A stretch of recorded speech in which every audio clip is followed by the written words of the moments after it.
intense, thrilling, electrifying sport on the planet. Mixed martial arts. You've been looking for the definitive podcast to call your new home to hear everything about it. The search is over. This is the MMAnomaly Show. No filter. Bringing you the hottest MMA breakdowns straight from the heart of the octagon. This show is all about MMA breakdowns. For fans, by fans. We're talking UFC, MMA, and the occasional big boxing match. We'll bring our unique take on how these fights are going to play out and who we think are the best bets. Welcome to the MMAnomaly Show. No filter. And now your hosts, Olin, a.k.a. MMAnomaly, and Emiliano, a.k.a. Jive Turkey Nano.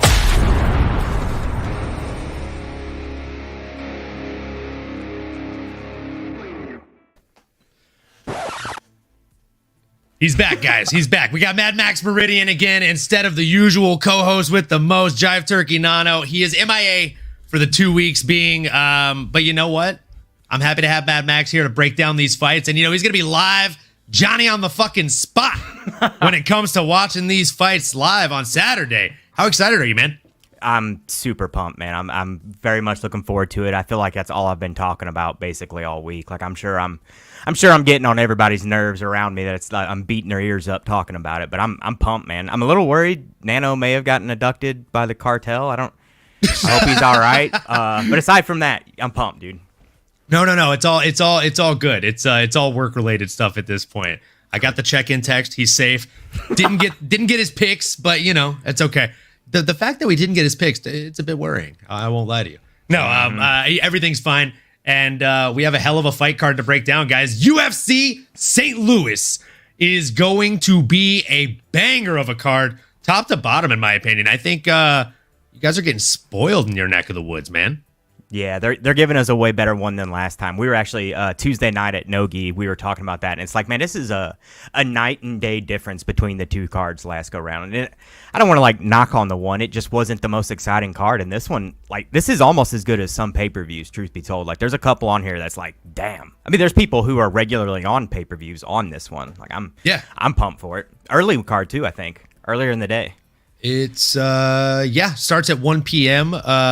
Pacific Standard Time, the prelims do, and the main card starts at 4. So yeah, pretty early card. I'm stoked about it, man. Get to watch the whole card and still have a little bit of daylight to enjoy. Woohoo! And yeah, I'm not gonna lie to you. When I first started looking at the card, obviously they announced like the main event, and I was like, this might not be the best card in the world. You know, we got a headliner by a big labored heavyweight. Well, what can you do? What can you do? But then the more I started seeing on this card, it's like, you know, a lot of really good options here. Starting at the very bottom, I say we just run through the whole damn thing. Obviously, spend a little bit more time talking about some than others, but you know, sprinkle a little love on everyone. So, Starting off, we have a women's flyweight bout between JJ Aldrich versus Veronica Hardy. Formerly Veronica Macedo, right? She ended up marrying Dan Hardy, who let's see, what side is it on? There it is. Yeah, there he is in the background right there. Well, Dan Hardy action figure right there. Big fan of Dan. And also candidly one of like the first fighters to follow me back on Twitter. So shout out Dan Hardy. Love that guy. Good follow too. Dude, great follow. I love that dude on Twitter, on Instagram, on YouTube. His breakdowns on YouTube of the fights are just inspiring. Chef's kiss stuff. So when it comes to this fight, watching his old lady come in here, she stands at 8-4-1, and she's coming in against a 13-6 JJ Aldrich. I'll let you go ahead and take the lead on this one. I'm curious to hear your thoughts and if you have a favorite. Yeah, this is one that it's not like blowing my hair back per se. It's like an okay fight, good way to start like the prelims, and it's two gals who are relatively active. Now, it's not like they're out there throwing bombs or anything, but both of them are willing to get after it. They don't stand around playing patty cake all day. So it's like this actually has the potential to be a relatively fun little scrap here. There's a little bit of an age difference, but it's such a minor thing. It's like it's 3 years, especially in that range. I don't know that it really makes any difference. you kind of got to wonder, like, the brain that Veronica has just hanging around the house. And Dan, it's like, that has to pay dividends, surely. You would think that that constant just vat of knowledge right there sitting on the couch next to you, you're like, hey, what about this? That you can just bounce it off there. And he's a pretty sound mind to begin with, regardless of the whole spat with the UFC and that whole deal. Like, that aside, it's like, now he's pretty knowledgeable. Forced to pick, I would say maybe I would go with Veronica Hardy, given that reason and the age. It's like those two in conjunction with each other. She's at a little bit of a deficit given the experience, but honestly, the play here is kind of the one that I usually default to in these situations. It's decision hedges. You get plus 120 and plus 160. You're going to come out ahead so long as it goes to decision. That's probably what I would play, but picking one person, I'd go Veronica. What you got? Love that breakdown, Mad Max. Gun to my head, I'm going to say the same thing. I'm going Veronica Hardy here for basically the same reasons, or at least similar reasons, right? She has one of the greatest minds, in my opinion, in all of mixed martial arts of all time at home with her every day, at the gym with her every day. And there's something that he actually said when he had her sitting right next to him on the MMA Hour. I believe it was actually just this week. And, they were talking, and he basically says that he doesn't feel the need to, even when he's cornering her, shout instructions, because the way that they train in the gym is they train in a way that she should be able to make her own decisions better than he would be able to order her to make decisions. So there's no middleman in between. You're fighting a very cerebral fight at all times. And there's something to that. I think the best fighters, or at least some of the best fighters in the world, are the most cerebral ones that we see. So, I mean, yeah, give me Veronica Hardy in this one. I think she's one of those people that's not necessarily incredible at any one thing, right? She's well-rounded. She has decent power, but she's not a powerhouse. She has decent grappling, but she's no Charles Oliveira. And she has a good gas tank, but she's also not like a GSP, right? Like, she's good everywhere, but she's not great in any one factor. That being said, her opponent has really solid boxing. I do feel like the woman that she will be facing on Saturday, and JJ Aldrich, has decent hands. We've seen it, right? If she gets on top, she might get a ground and pound finish, but even that, highly unlikely, because the simple fact of the matter is, I just think Veronica Hardy is going to be at least one step ahead of her everywhere this fight goes. Am I going to bet on this one? I'm not going to bet any straight money lines on this. I'm just going to avoid this fight altogether, if I'm being honest. Maybe take the under on the like, I think it's 68 strikes on underdogs that they have going right now.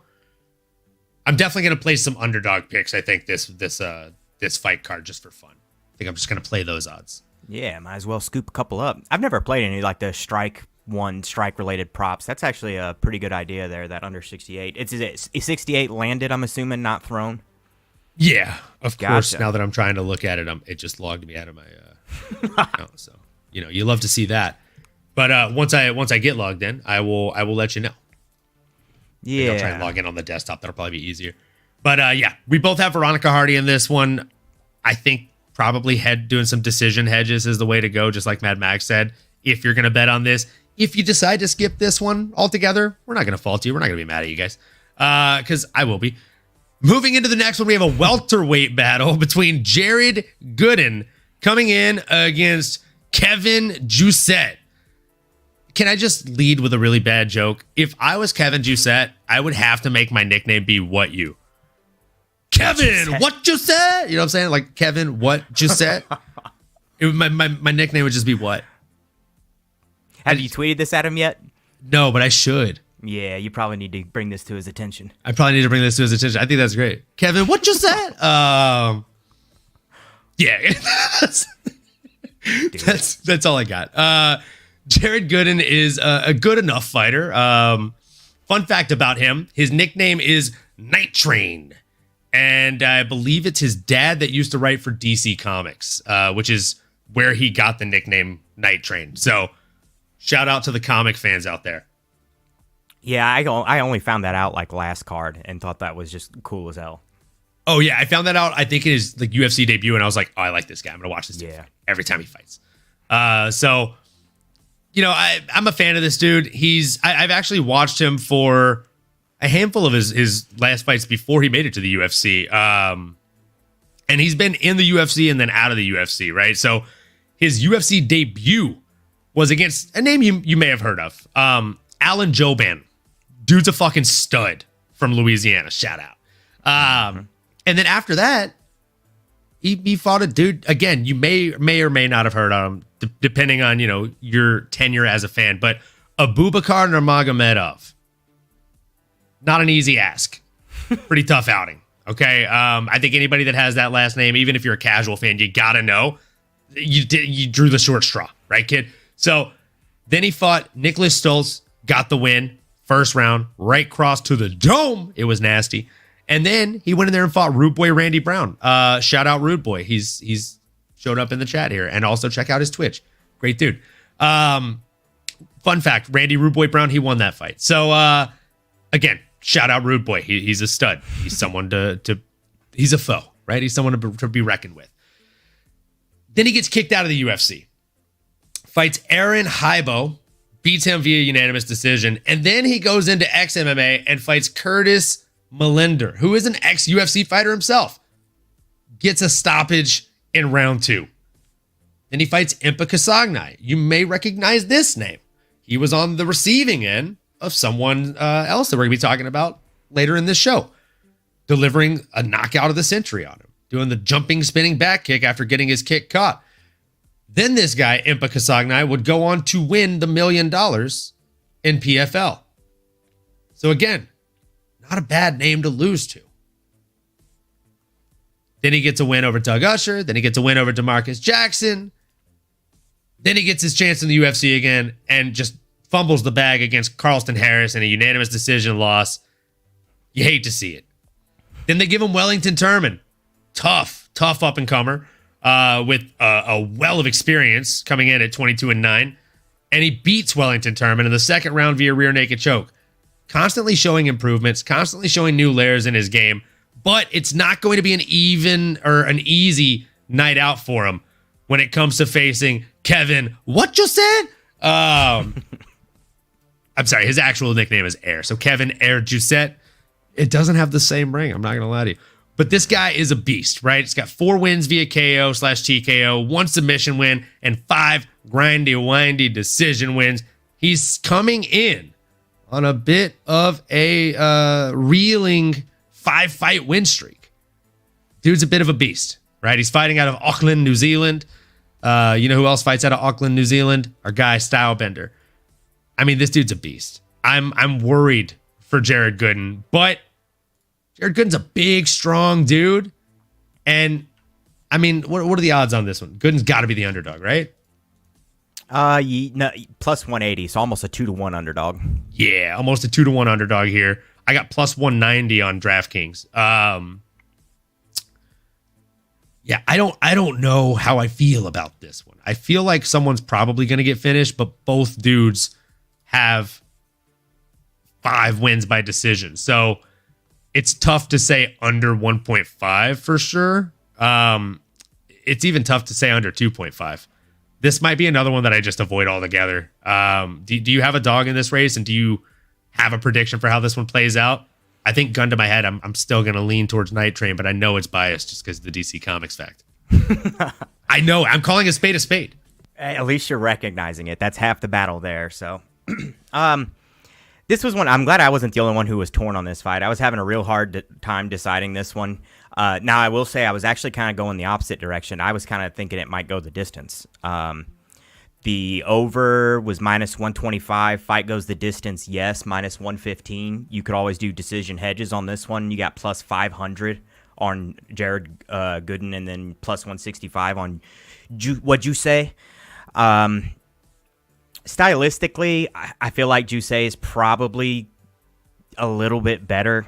Technically, Jared, one, it's funny. If you go to SureDog, look at his height. They have him listed at 6'4", and he's definitely not.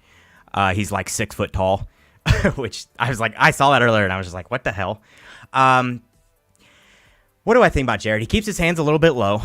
He does like to jab to the body. He's got a relatively wide stance, but he's like a little slow and plodding. Like he doesn't have a ton of like side to side lateral movement. He kind of just works his way forward or back, and it's like a very like planted kind of style a lot, and he doesn't move his head very much. I've noticed that when he's throwing, he's kind of staying right on the center line. But conversely, so does Jusei.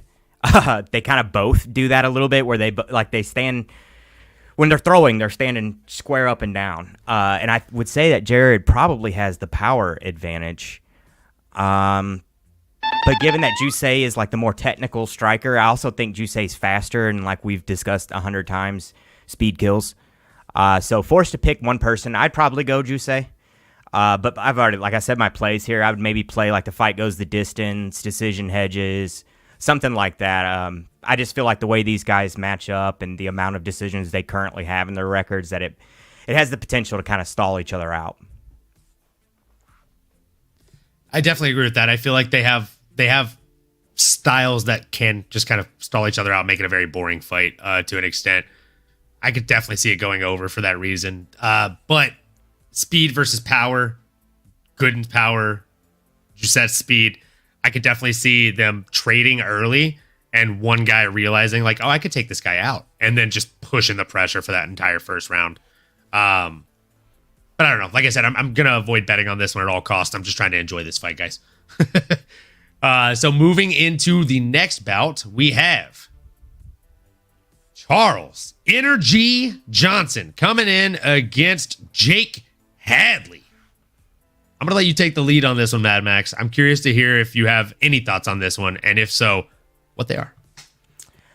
We got old Charles Johnson Energy. I love the nickname. It's a pretty unique one. It's not one that you kind of hear over and over. There's certain nicknames there's like 6 guys who have that nickname. And he also is the first one on the card that is St. Louis. So that's cool. Hometown guy getting after it. Coming off a decision win over Azat Maksum back in February. I like Charles Johnson. I worry about his chin a hair. He's been hurt multiple times in fights. His last fight, I think he got dropped once for sure, maybe twice. I can't 100% remember, but I do remember he got dropped at least once. He's relatively fast, though, and one of the things I noticed, particularly in that last fight, is it seems like he's hard as hell to finish. Like, he was actually pretty deep in a choke multiple times and just, would not tap, had relatively, defensively sounded positioning, so maybe that was part of it. But I just think this dude's gritty. I don't think, even had he not had the positioning, I still don't think he would have just tapped. He strikes me as the type of dude who's going to go to sleep before he taps. Given, getting hurt and recovering and coming back and winning that fight, surviving the choke, and it's all indicative of that. He does switch stance a little bit, so that's good. He can kind of work from both sides in case he gets tore up, some leg kicks or isn't having much success on one side. He can switch it up. Hands a little low, but that's kind of his style. It's almost like a Bobby Green type thing where the hands low plays into his style. So I don't know that I can necessarily fault him for that. Conversely, going against Jake Hadley, who's a hair younger, 10-2, who's got a real good record there. Coming off a decision loss to Cody Durden. He's a southpaw, which some guys struggle with that. So that's always something I notice right away. It's like, all right, I wonder how much experience old CJ has fighting southpaws.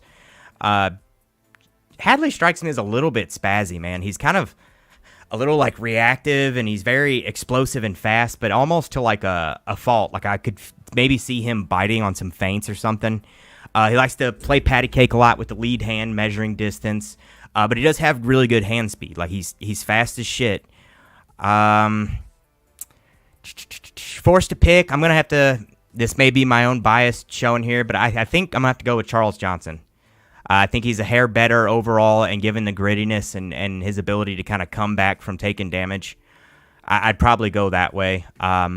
Maybe even taking a decision. Johnson at points is plus 220, so I don't hate that one. You could always, if you really wanted to, you could decision hedge this one as well. They're both plus money, so as long as it goes the distance, you'd win again. What do you think about this one? I mean, This is an interesting one, right? I don't think you're wrong. I think Charles Johnson is incredibly durable. He's incredibly hard to put away. I also think he's incredibly deceptive in the perception that people have of him as fans and as onlookers. The reason I'm saying this is simply because you have a Muay Thai guy. He is a striker with God-given talent in that realm. And he has not fought a non-grappler since his fucking UFC debut. Jake Hadley's not going to try and take him down. Jake Hadley has the better grappling, should have the better grappling, but I don't think he's going to try and take him down. I think he has very fast hands, does Jake Hadley. He's going to want to stay on the feet. He's going to want to try and bang with him.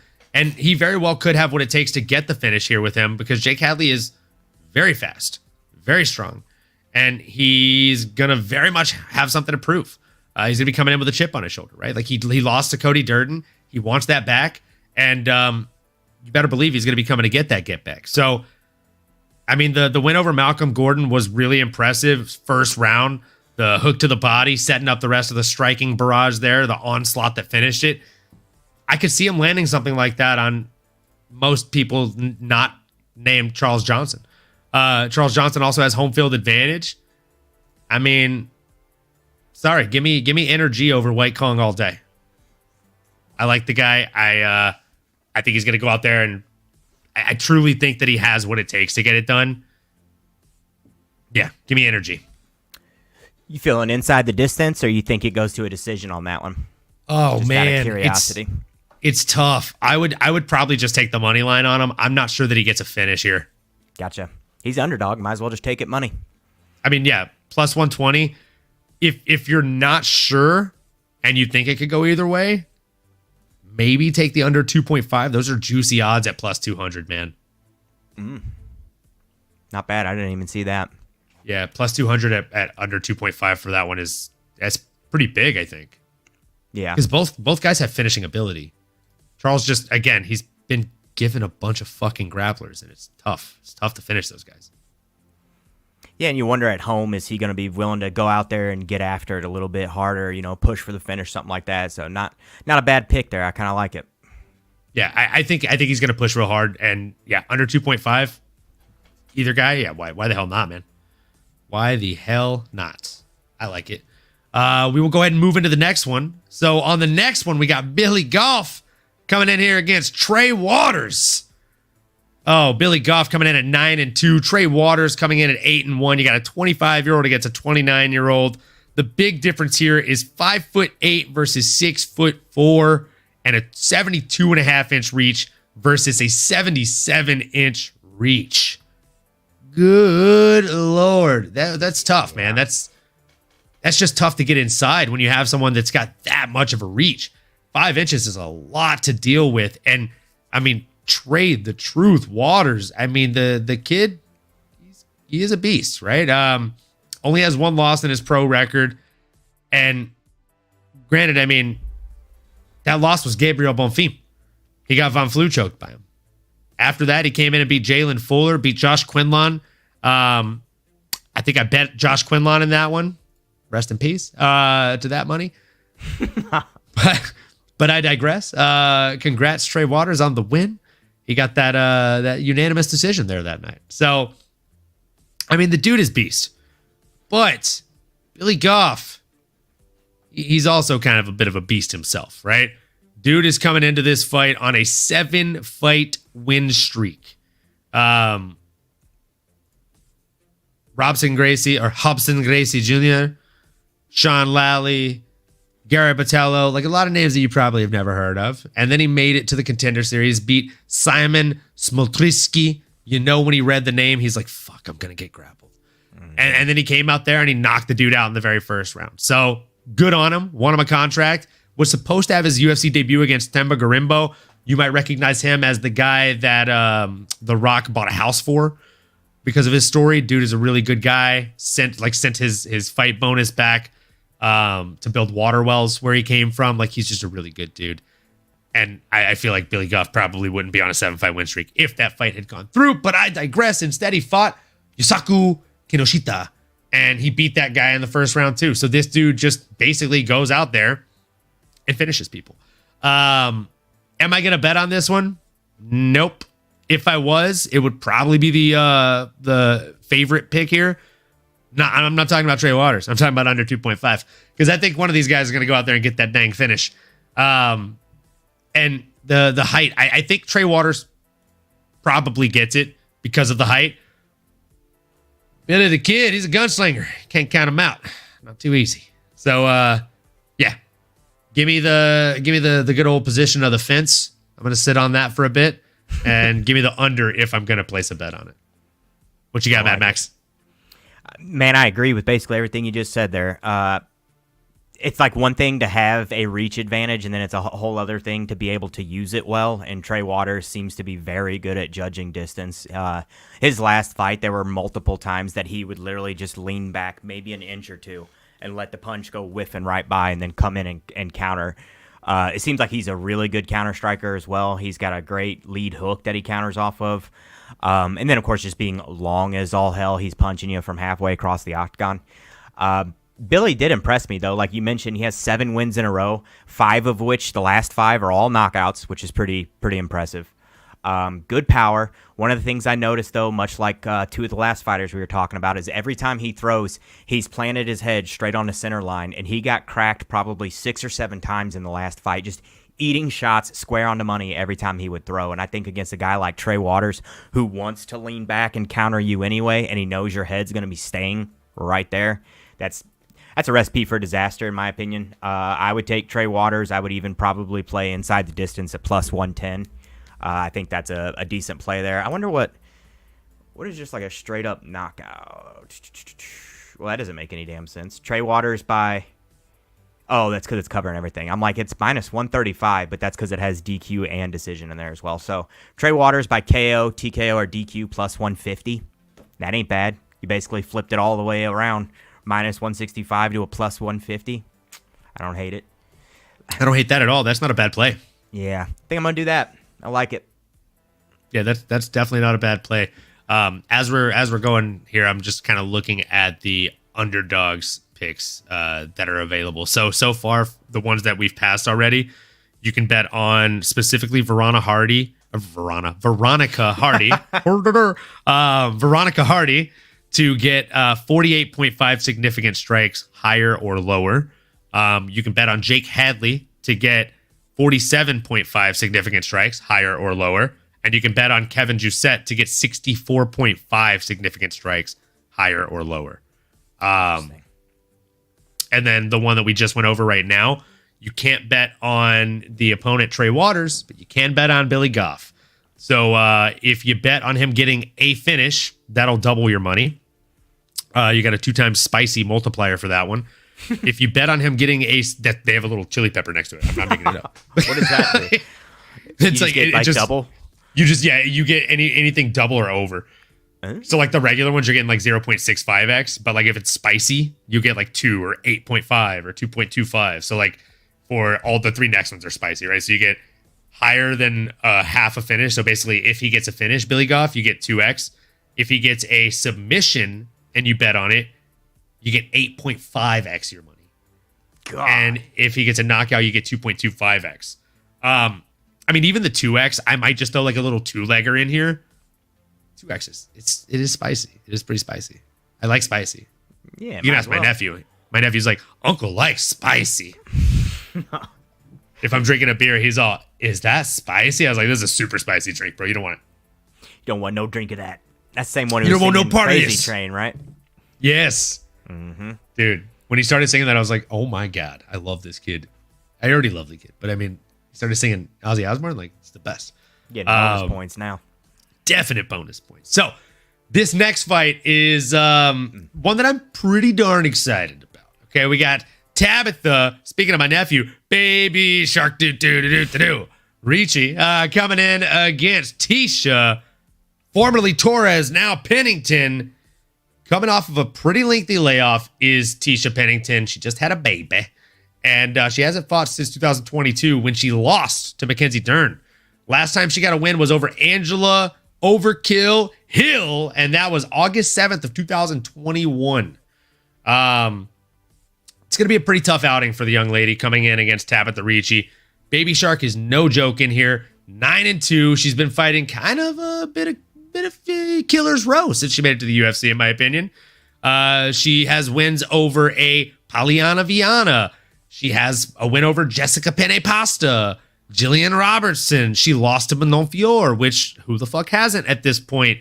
I mean, the woman is a beast. Her only 2 losses in the UFC are to Manon and Lupi Godinez.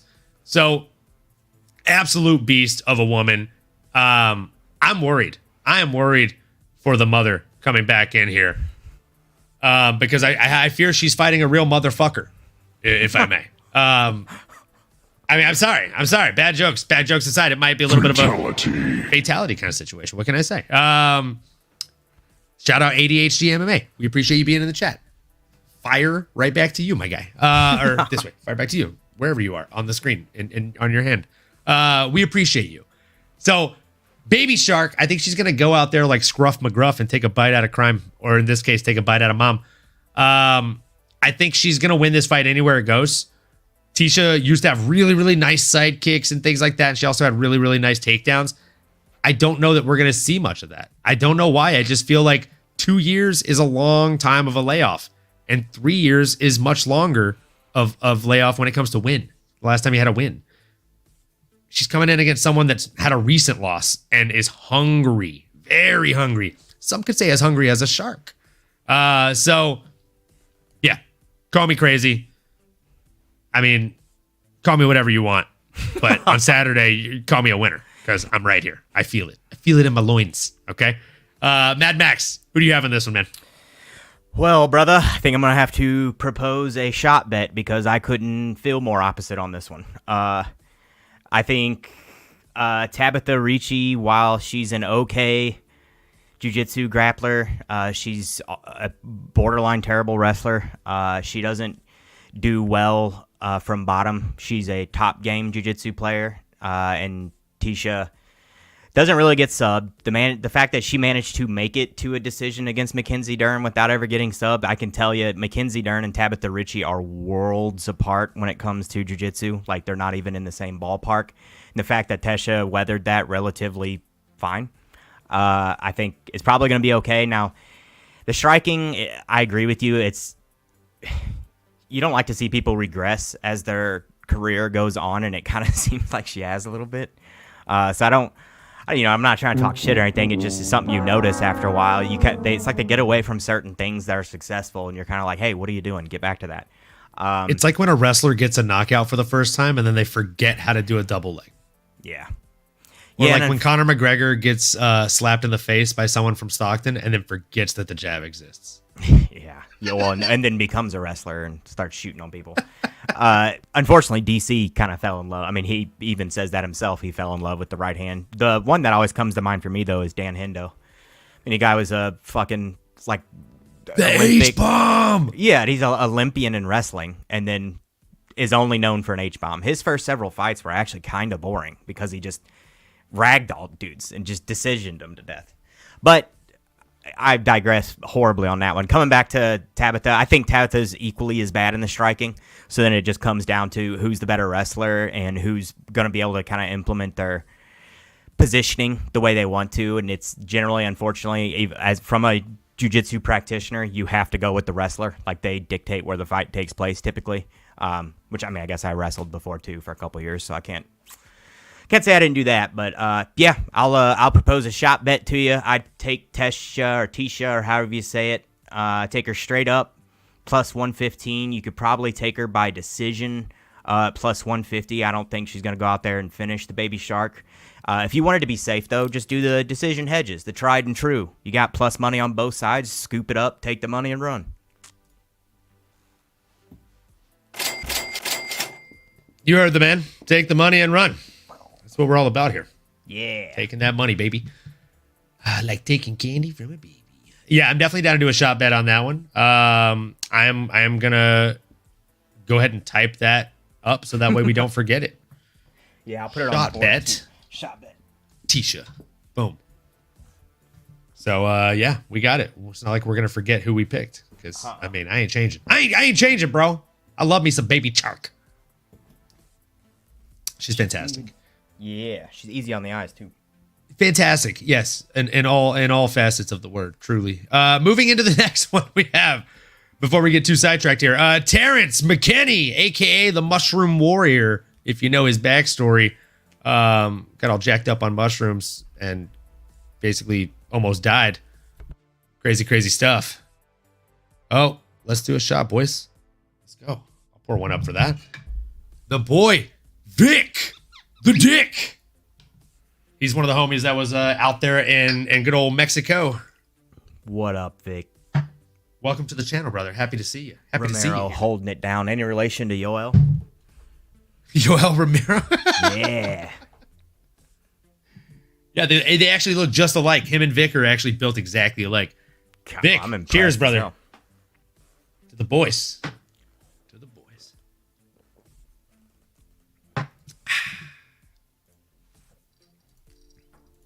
What you shooting over there? You know, it's been a long week, and I shouldn't be wasting this on shots, but I pulled out the Angels Envy. Fancy. Yeah, it's a good one. And it's actually it's a small batch version of it. I didn't realize that they made a small batch. It's actually really tasty. No shit. I'm going to have to keep an eye Really out for that. Hell yeah, Romero doing the shot with us. Appreciate you. Lego! The man, the myth, the legend. Oh, man. So, moving into this next one, like I said, we got Terrence McKinney coming in against Esteban Ribovic. Can I just tell you that every time I say the name Esteban, this plays in my head? It just feels right, you know? Like, Esteban! It sounds so good. Ribovic. This is going to be a really, really fun fight because, honestly, any Terrence McKinney fight is typically a fun fight, in my opinion. The dude is an absolute monster of a man. He comes out there like a bat out of hell, trying to get the finish. A real get or get got kind of fighter, which makes him a fan favorite, in my opinion. But he's coming out there against El Gringo, Esteban Ribovic.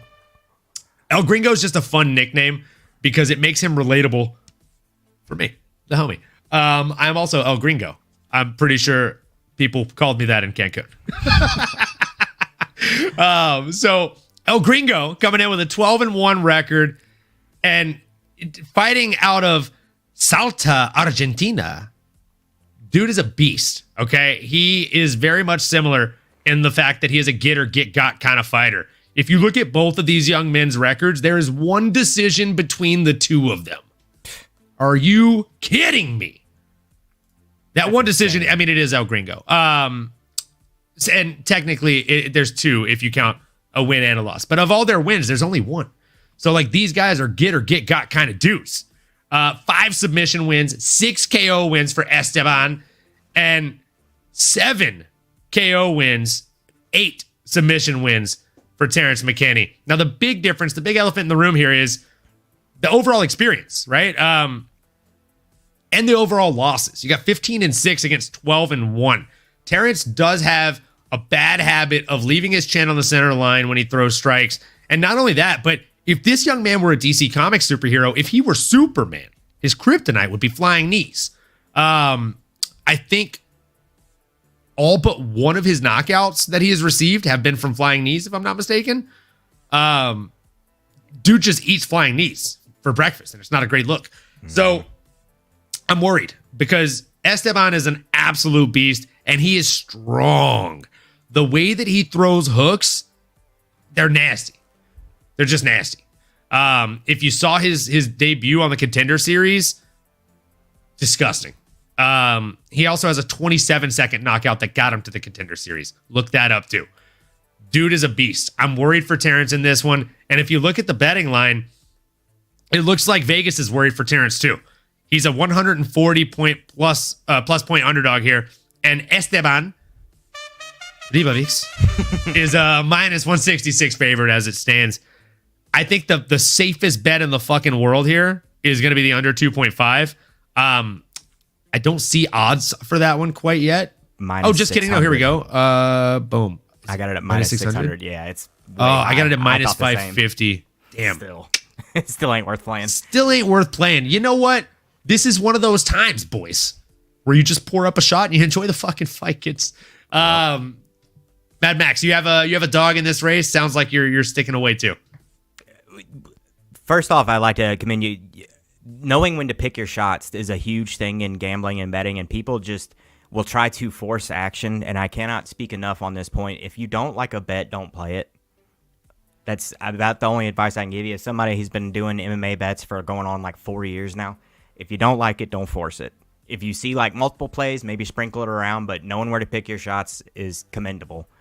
The only reason I already knew that about the -600 is that's exactly the same play I was thinking on this one. I was like, man, these boys get after it. Like the under seems to be the way to go. Really though, for the value at +160, I think it's worth playing Terrence McKinney. Just giving the finishing capacity. Esteban also struggles with wrestlers, and Terrence McKinney, though he doesn't use it often, is actually a pretty high-level wrestler. The last dude that Esteban fought basically shot a double leg, took him to the ground, and was on his back within like a minute, which is exactly how Terrence McKinney won like his last fight. Got to the back and then choked the ever-loving piss out of somebody. So I just think for the money, it's worth playing in what is effectively a toss-up fight. McKinney's just dangerous as all hell, and so is Esteban. I'm just saying, speed, power, wrestling, it kind of... I love that shit. So yeah, just for the value, I'll probably play T-Rex. I'm trying to find like a good prop, but really, because all his finishes are inside the distance is the exact same as just the money line. So you might as well take money line. It gives you a little more coverage on the off chance. I might have something for you.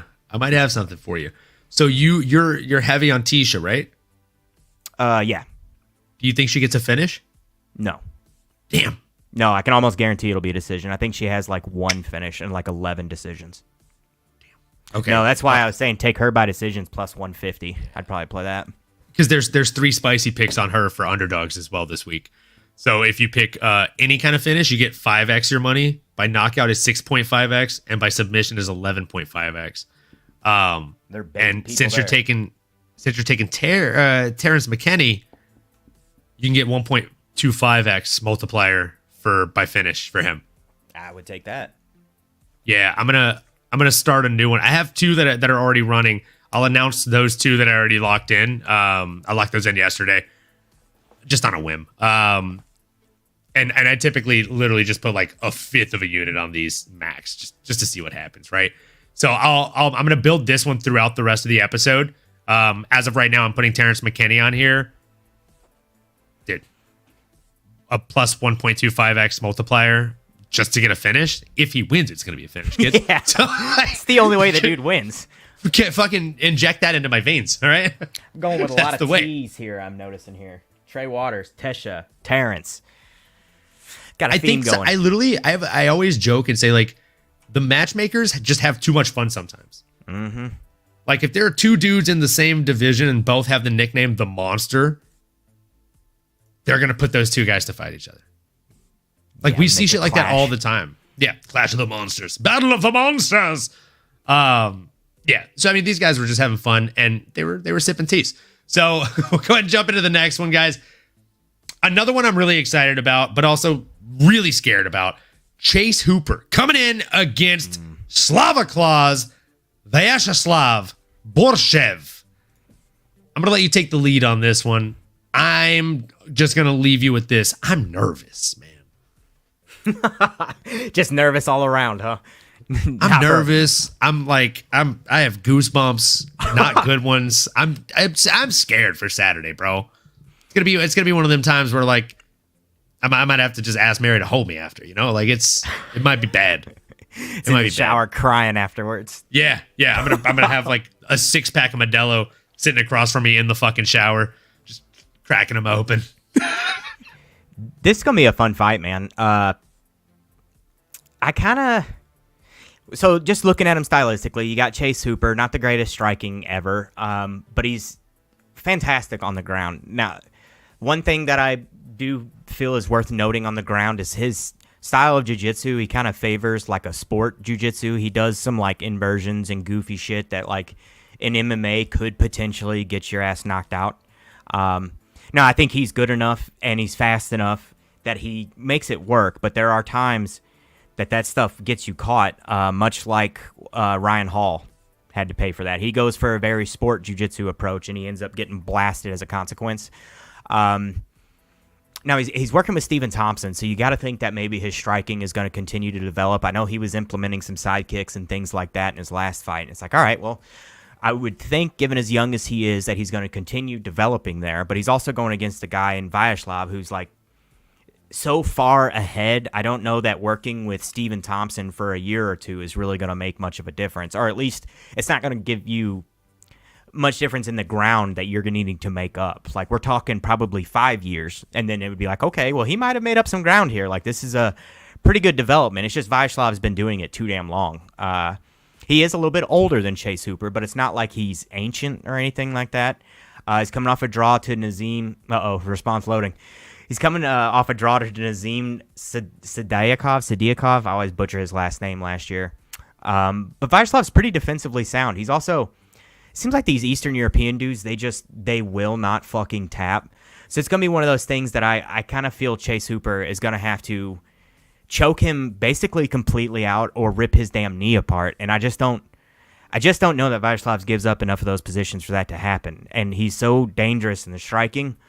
I kind of feel like he might catch Chase Hooper or take it to a decision, but I got to go Borshev on this one, based largely on experience and grit at minus 180. I'd play the money line. It's still below the minus 200, which is generally my cutoff point, but I'm not in love with it for the value, but that's who I would probably play. What do you think? Yeah, same, man. I think this is just biting off maybe more than he can chew. He's looked really good lately, has Chase Hooper. He's improved substantially in a lot of facets, right? In his lack of fear to actually get out there and try and strike. Recently, he's looked a lot better. Sometimes I wish he would have a little bit more fear because, I feel like he leaves his chin way out there. And when he moves back with his chin up. I literally am like trying to do it. And it's such a force of habit to have your chin tucked. It's hard. It's hard to do it wrong when you've done it the right way for so long. You have that habit, right? But when Chase moves back, like if someone hits him or swings at him, he has a habit of doing this. And like Dominic Reyes is a great fighter. He does the same fucking thing. It drives me nuts. But there are a number of fighters that do this, and I'm just like, what are you doing? Like as soon as this fight is finished, your coach needs to give you a tennis ball and just have you hold it under your fucking chin. And if it drops at all during class, it's like 50 sit-ups, 50 push-ups, 50 kicks on the back until you fucking learn, dude. Like that's what Chase Hooper needs. I love this fighter. I'm very high on him, and I want to see him do well. But he does a number of fundamental striking things wrong. And it just, when it happens, I'm just yelling at the fucking TV screen every time. And this one is just a scary, it's a hard to swallow pill, man. He's coming in there against Slavoclaus. It's worrisome at best. Slavoclaus is not someone you want to come in here with training wheels on, and it very much feels like he's got his lightweight training wheels. So,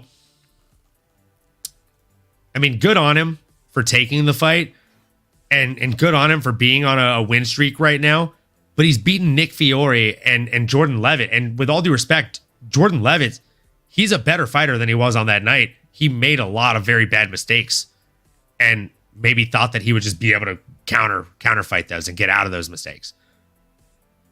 And I know if you ask Jordan Levitt, he would probably admit, like, yeah, I was not 100% that night. Or like, I was taking risks I should not have taken. So I think Slavoclaus is probably going to get it done here. I wish there was a Slavoclaus bet on underdogs, but there's not. All there is a Chase Hooper. Oh, you know what? There is lower than one finish at 0.65x. I might take that. I might throw that on there. So basically, as long as he does not get a finish. Huh. Okay. It still is a slight multiplier for your money. We'll take it. How much did you say the multiplier was? It's a 0.65. Yeah, 0.65. Interesting. Yeah. I don't hate it. I'm not mad at it, man. I'm not mad at it. Pair that with that little Terrence McKinney action. So far, we're sitting at a fifth of a unit to turn into a half a unit. We're going to keep building on it. Yeah, moving in the right direction. Moving in the right direction now, baby. On to the next one. The next one I think is probably going to be an easy bet here on old underdogs. I'll tell you about it in just a sec. We got Waldo Cortez Acosta coming in against Robelis de Spain. Now, Robelis de Spain has literally half the fight experience of his counterpart in this one, in Waldo Cortez Acosta.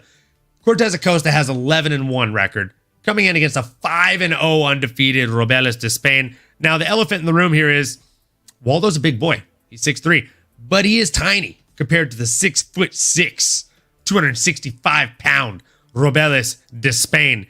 And when it comes to reach, don't even get me started, guys. 78 inches coming in against 84 inches. Are you kidding me? Robeles de Spain is just so long and so strong. And Esser Mix-a-Lot says, down to get the friction on. Like, the dude is just a beast. I mean, are all of his fights finishes? I'm pretty sure all of his fights are finishes. Oh, yeah, look at that. All of his fights are finishes. The dude has not ever seen a second round. So, just going to shout it out, guys. Just going to shout it out. I think Despain's probably going to get a finish here. Call me crazy. Yeah, give me that. Robeles de Spain. As long as he gets a finish, you can get a 0.8x multiplier on it. And I actually did find underdog odds on our boy Slava Claus. Do you think Slava Claus gets a finish? I don't know, man. I'd almost maybe think a decision, actually, given Chase Hooper's. He gets pieced up, but he's kind of durable. Like, he kind of takes the shit, and I feel like he knows how to stall people out. But what is it for the finish? For the finish, it's just straight odds, I think. Yeah. And then if you do it doesn't tell you what the multiplier is. There's no multiplier on it. That multiplier is confusing the shit out of me, because if it's a 0.8, then it's cutting down your odds. That's worse odds, isn't it? It's super confusing. It doesn't cut down your odds, though. Multiplying something by 0.8, though, you're getting 80% of the number. So it's like, I think it's basically saying, like, if you bet $1, you're getting $1.85. Okay, so it's actually multiplying by Some shit. 1.8. That would make sense. Do you think he gets the finish? The underdog shit is hard to understand, if I'm being honest with you. I've only used it a couple times, but it's tough, man. I think he might get the finish. That's what I'm worried about. Because poor guy. our guy Chase, he leaves that chin out there. Yeah. Ben Askren's son. I still love that video. The family of Askren. The family of Askren. Him, Sugar Sean. That's You've like the seen good that child and the bad child. When he interviewed Masvidal, have you seen that before? Yeah. I love that video. Why'd you knock out my dad like that? Yeah. He's like, what? That's really your dad? Yeah, it was your dad? Man. I'm sorry, bro. Yeah. Dang. That show's hella funny, dude. Oh man. You know what? Yeah, I think I'm actually just gonna stick with the one that I had. I'm gonna stick with going back to that less than one finish for Chase Hooper, because I don't think he gets a finish on Slava Claus. Yeah. I think you're right. I think that's a safe bet. Yeah. They got any of those on Despain? Despain, I mean, just the higher finish. Is that on? And that's a 0.8. Bovada, he's minus. I don't know what to play on him. Who are you? So you're going with Despain then? I'm definitely going with Despain. If he, oh man, okay, let's see here. Inside the distance is minus 175. You're going to cut it down some, but it's like still not necessarily great. You can get a round 1 and a round 2, put a half a unit on both of those. It's plus 115 and plus 450 in round 2. Okay. So assuming he makes it out of the first round, you're really going to scoop up some money. You're still only risking a unit to get plus odds on both. I'd probably do that. It's not, the chances of a round 3 finish are not generally great. I agree with you 100% on Despain winning. I think he's faster, obviously a lot bigger. The fact that Waldo Cortez Acosta had a relatively boring, semi-close fight against Andrei Arlovsky says quite a bit, in my opinion. Despain would probably go out there and dust Arlovsky in about a minute. So I'd probably take that round 1, round 2 bet if I was a betting man. It turns out I am a little bit. Turns out you are. And you know what? I did just figure it out. You're right. It does actually take away from the overall bet when it's a fraction bet like that, or a fraction percentage. But the stipulation on underdogs is you have to have at least 2 picks to place a bet. So that's your way of like getting there. You can put like an underdog bet and then a sure thing bet. Gotcha. So I actually took those off because I'm just going to either pick spicy ones or straight ones, because I feel like that's the best way to make money here. Now the question is, do I actually want to... Oh, man. But I just feel like the Despain finish is a fucking sure thing. Agreed. Good way to open the main card too. Of a six. Yeah, it's a great way to open the main card. It's an exciting one to start it off. I'm excited that you're going to be there for that one live, because that's one that, like, no matter where you're sitting, you will hear the sounds in a much different way. Oh, yeah. And when you hear them big boys that are 265 pounds hit the canvas, it's different. It's different, man.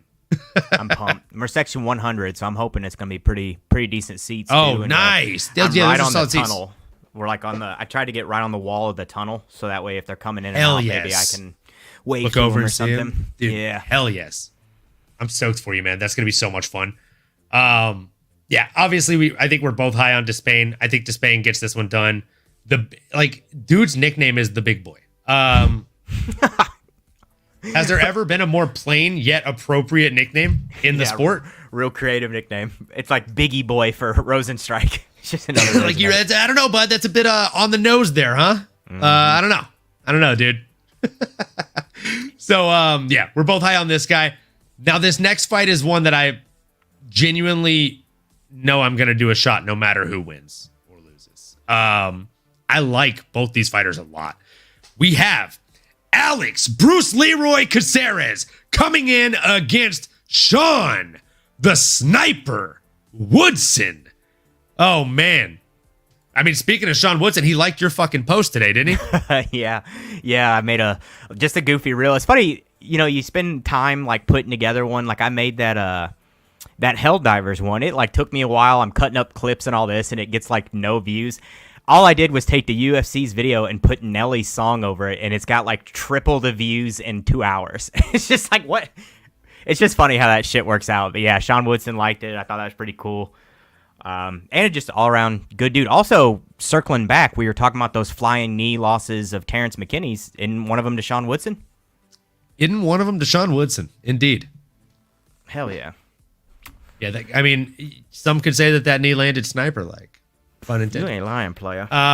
Dude is a sniper. I really, really enjoy the way that he fights. I also really enjoy the way that Bruce Leroy fights. I feel like I'm super high on this one, and I'm gonna go back and forth for a minute. So why don't you go ahead and take the lead this time, man? Sure. Well, you gotta give props to Bruce Leroy for the nickname. Awesome fucking name. Throwback to a great movie. If you've not seen it, go see it. I love Alex Caceres. He's been around for a hot minute, and hell yeah. He actually still seems to be like getting better, which for his age, you wouldn't necessarily expect it. Usually by that time, by 35 years old, which I'm not trying to say it's ancient, it's just like you've kind of settled into a style.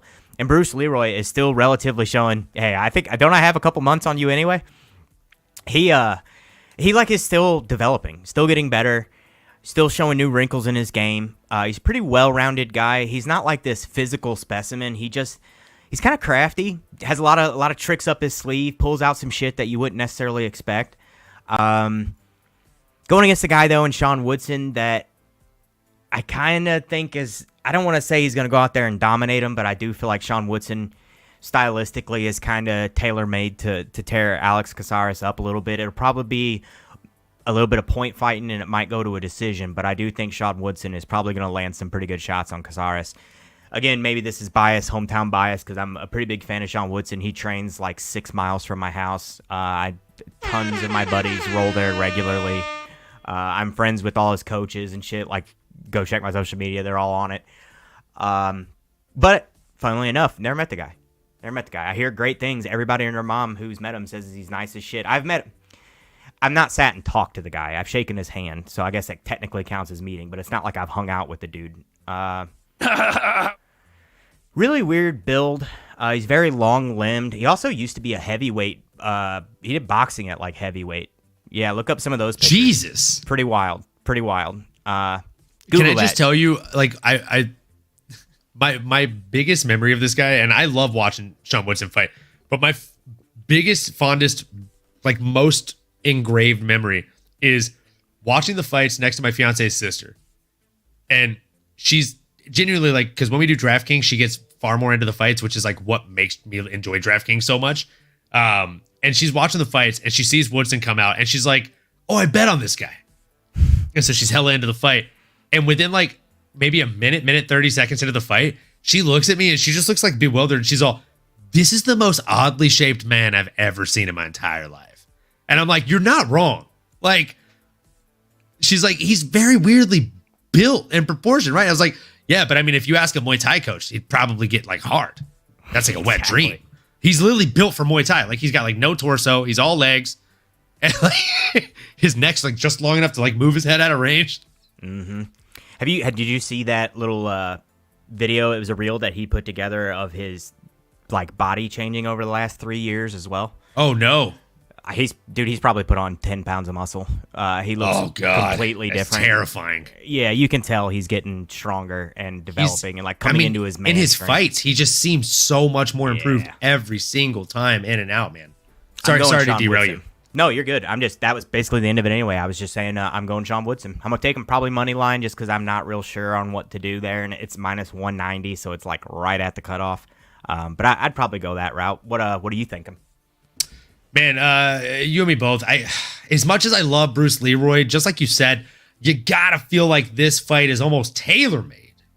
It's almost tailor-made for this gentleman to win and get it done.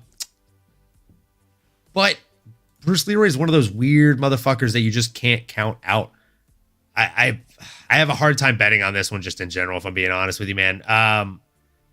Again, I think the sniper goes out there and gets it done, and Sean Woodson plus 180 for Alex Caceres. It's always hard not to take those odds because he's one of those dudes that I feel like when you count him out the most is when he ends up getting it done.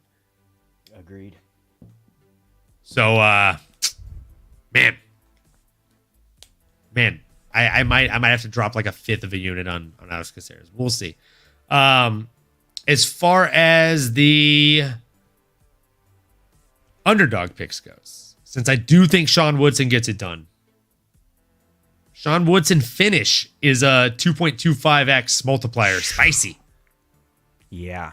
I think I got to take that. That's funny. I literally was just writing down decision minus 105 because I kind of was thinking it would go to points just because of how durable Caceres is, but that's obviously why they're doing those is to try and get you to play the They're trying to lure you in. They're trying to lure you in. And I mean, it's working. Some of them are going to hit though. Some of those are going to hit. I mean, right now I'm at a fifth of a unit turning into like a little over 2.5. So hell yeah. And there's also a flex option to where if you get like basically it changes it, right? So it cuts your total possible winnings in half. But if you get 2 right, you still lock in winnings out of the 3. I like that. That's kind of nice. Yeah, there's been a couple of them I've done it on. I'm not gonna lie, I don't even watch NBA, and I was like, let me look up some stats. I looked up stats for like 15 minutes. I placed a bet. I turned a fifth of a unit into 6 units. Shit, can't beat that. Yeah, I placed like 5 other ones with a fifth of a unit, so I maximized my money for sure. But then once I realized which ones hit and which ones didn't, I started looking again this week on the NBA odds, and I was like, let me lock this little 3-legger in. Why the fuck not? Because I know this guy's good for it. I know this guy's good for it. I know this guy shit the bed. He'll probably shit the bed again. Mm-hmm. But this time, I bet the under on the guy that shit the bed. This is how you win, folks. This is how you win. You learn. You overcome. You adapt. Yep. Got to keep adjusting and following, the outcomes and shit. Don't just give up after one L, which is what I feel like most people do. It's like, no, most people do. They're like, oh, man, I lost a little bit of money. Like, don't play with money you can't afford to lose. Yeah. That's... bankroll management is another thing that I could spend 20 minutes going on about, but 1,000%, that's neither here nor there. 1,000%. Another one of the juicy ones. So, oh man, fuck. See, this is where I start going back and forth with myself, MadMax. Okay, this is where it gets tough. I'm gonna lay it on you. Okay, so I can do Sean Woodson finish plus 2.25x multiplier. Or I can do either fighter to win. Fight goes under 14.99 minutes. 1.5x multiplier. Bit of a conundrum. Yeah, I mean, you get the better coverage, obviously, out of the other one, and you got it either way. Which, man, if Caceres wins, it might be because he catches something goofy on him. That's exactly what I'm thinking. I don't know why I feel like he's going to like rear naked choke him. It'd be his first rear naked choke in like a fucking decade. Yeah. but we know he can do it. Definitely possible. He's got the experience. He's got such a huge experience advantage here. He's got a wealth of experience, man. Woodson's just a son of a bitch. I'm going all right. down. I'm doing the lower than 14.99 fight time minutes. Fuck me. I think that's the wise move. Yeah. It still is 9x your money at this point off the 3 picks. So it's not bad. No, not bad at all. Yeah, not bad at all. And we're not even through. We're not even finished, you guys. So we're both high on Sean Woodson here. But again, I love a dog. I will always love a dog. It's hard to bet against someone that's as much of a dog as Bruce Leroy himself, Alex Caceres. Now, speaking of dogs, we got Diego Ferreira. Now, this guy, if I'm not mistaken, is he who Dustin Poirier made his lightweight debut against? Yes, he is. Back in 2015, right after that Conor McGregor loss, which we don't talk about, for Dustin Poirier. He went up to lightweight, the division he should have been in the whole time. And boy, he put it on Diego Ferreira.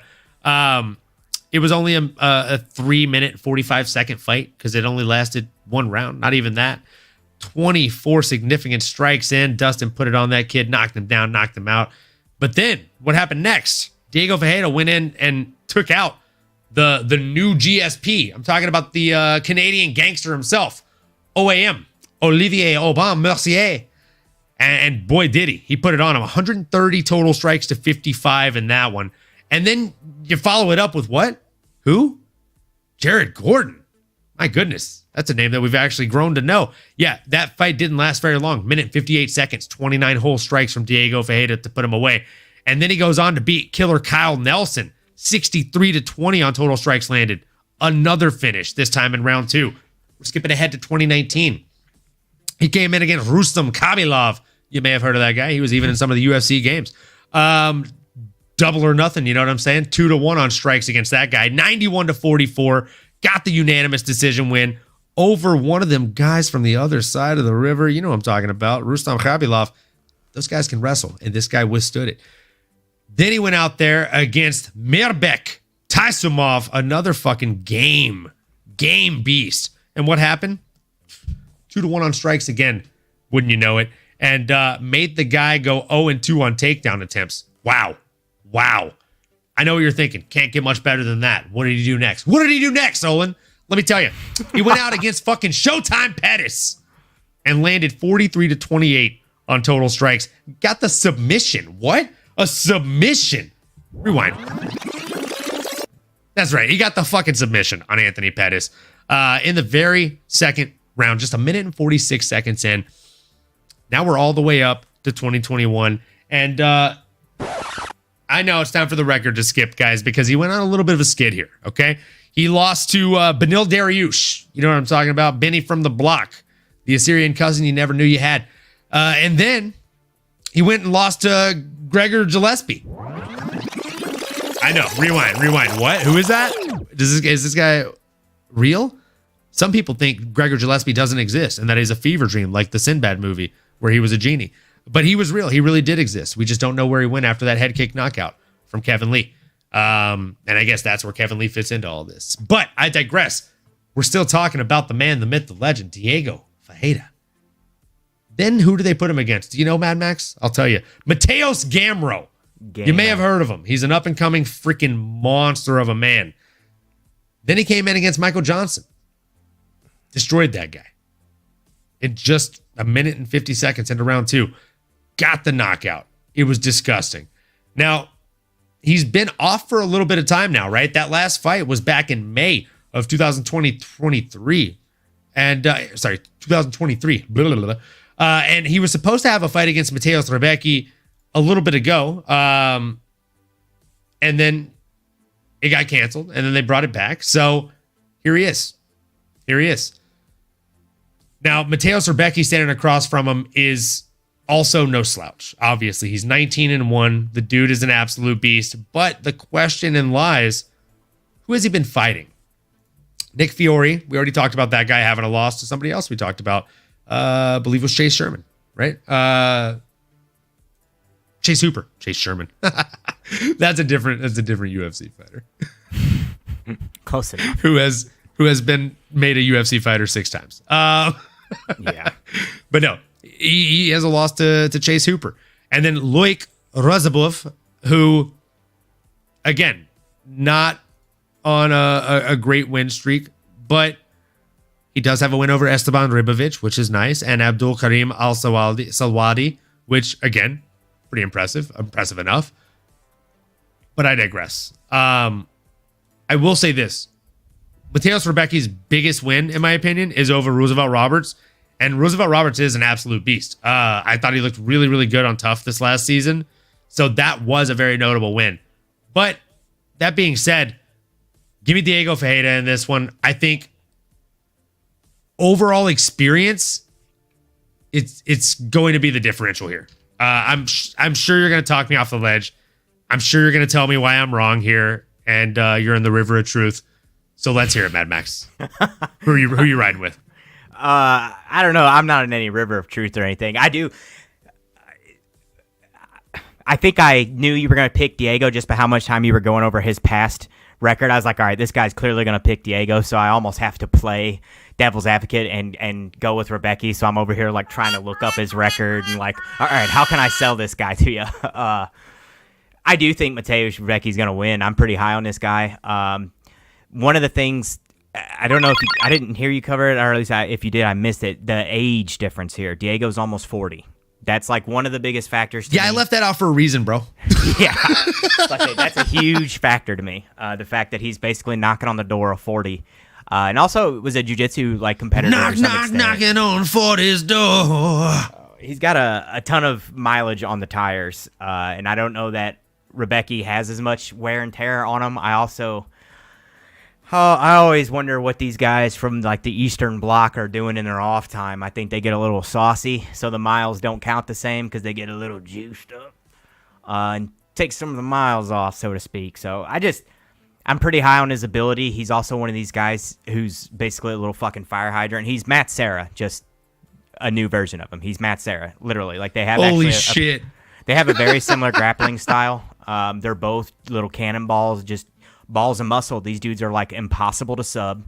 And if you do land on them, like you're not generally going to knock them out because their fucking necks are so thick. It's not like their head's bouncing around. So I'm going to go with Rebecki. I think he's going to have a strength advantage. I think he's explosive as all hell. And I think Diego's just getting a little bit up there. Now at minus 450, you can't play a money line. I do think maybe inside the distance would be worth playing. I'm going to put it as a lean. I want to see how he looks at weigh-ins because I think he actually cuts a fair bit of weight. So I'd like to see how he looks at weigh-ins before I decide to play it. But for the sake of our picks, I'll pick Mateusz Rebecki. I just don't know that for sure I'm going to play the inside the distance bet. I just want to see what he looks like. Diego's pretty durable, especially in like the submission game, shit like that. I don't know that Rebecki's got that much of an advantage there. So we'll see how weigh-ins look. My pick's Rebecki though. Yeah, I'm not mad at that. I'm not here to fight with you. I do think Rebecki is exactly everything you said. He's a ball of muscle. The Matt Serra comparison is honestly fucking hilarious. That's the first time I've heard that. And just wow, dude. Like that's too on the money. It's Polish Matt Serra. He's genuinely, he really is. So yeah, I'm not mad at that, dude. I'm really not mad at it. So let me ask you. Think about it. Mateusz is probably Polish for Matt, isn't it? Matthew? I would assume so. So it's same first name even? What were you going to ask? Sorry. No worries. I was just going to say, so do you think that he gets a finish or do you think that this is going to go the distance? I'd probably go finish. The vast majority of his fights are finishes. 16 of his 19 wins are inside the distance. Fair. And a lot of them are first round finishes at that. Yeah. Or at least a lot of the more recent ones. He does have some like third round, fourth round finishes, but I feel like those were against lesser men. Yeah. Agreed. Reason I'm asking is because now I'm eyeing those odds obviously on underdog, and there's a couple of decent straight ones here. I mean the finish is 0.95x, which you're not taking much out of your pocket at all, and you're adding to the pot, right? That actually adds quite a bit. That's decent. And then there's a straight bet on both takedowns, 2 over under, no matter which one you choose, over or under, and 9.5 minutes fight time over under. Ooh, okay. Fight time, I'd have a hard one. I like that takedown. That's what I was gonna say. The takedowns one is the one that I'm more leaning towards, because I feel like Rebecca's game for some takedowns, especially over Diego Ferreira. No offense. Yeah, he's got 4 on average against a guy who doesn't really wrestle. Yeah, I like the over on that. In the Loic Rodzaboy fight, he only hit 1, but he knocked him out in fucking second round. And then in the next fight, he hit 2 in 3 minutes. Cooking on that one. We need some Marab level takedowns. Okay, I think I am going to take the higher on the takedowns here. Oh, yeah. So right now I'm at a 1/5 of a unit into 3. That's pretty good. On a little 4-legger. I'm going to fill it up. We're going to just do the damn thing. We don't fuck around here. Find a parlay for myself on this one. It's a fun one to do a little baby parlay on for sure. So let's go ahead and jump into the Coco main event. The Coco.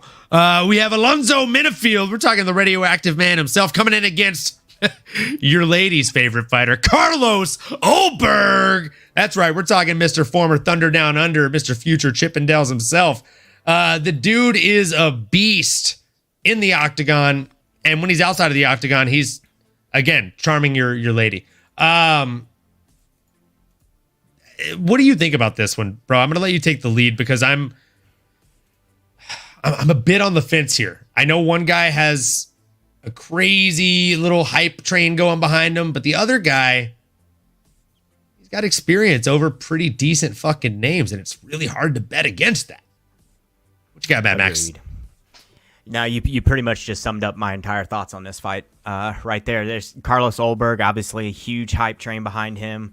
A lot of buzz around this guy coming out of City Kickboxing. So, of course, basically anybody that comes out of there now, they're going to have a lot of attention. The stories in the gym are that this dude's just an absolute monster.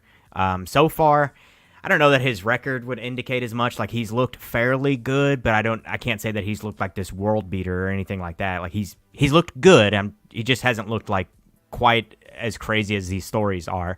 And then, of course, he's going against atomic Alonzo Menifield, who's just got absolute nukes for hands. Menifield gets a little squirrely sometimes. He's kind of prone to getting caught, or I sometimes question his fight IQ. He does some shit occasionally where I'm just like, bro, what are we doing? He also fades a little bit. I think Carlos Ulberg, if I could say his name right, also fades a little bit, though.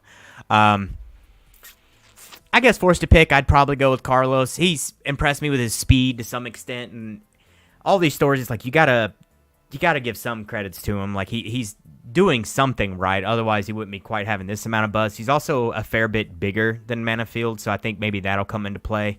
And then I was gonna say maybe he has more options there as far as like a more diversity in his striking arsenal, again, coming out of City Kickboxing, where they're doing a little bit of everything. It's not like they're just straight up in there throwing like 1s and 2s or just hands or anything like that. Like, you'd like to kind of think he has a pretty diverse arsenal, whereas Alonzo Menifield has about 3 things that he throws that are just absolute bombs, and then the rest of it, to me, is kind of like, meh, whatever.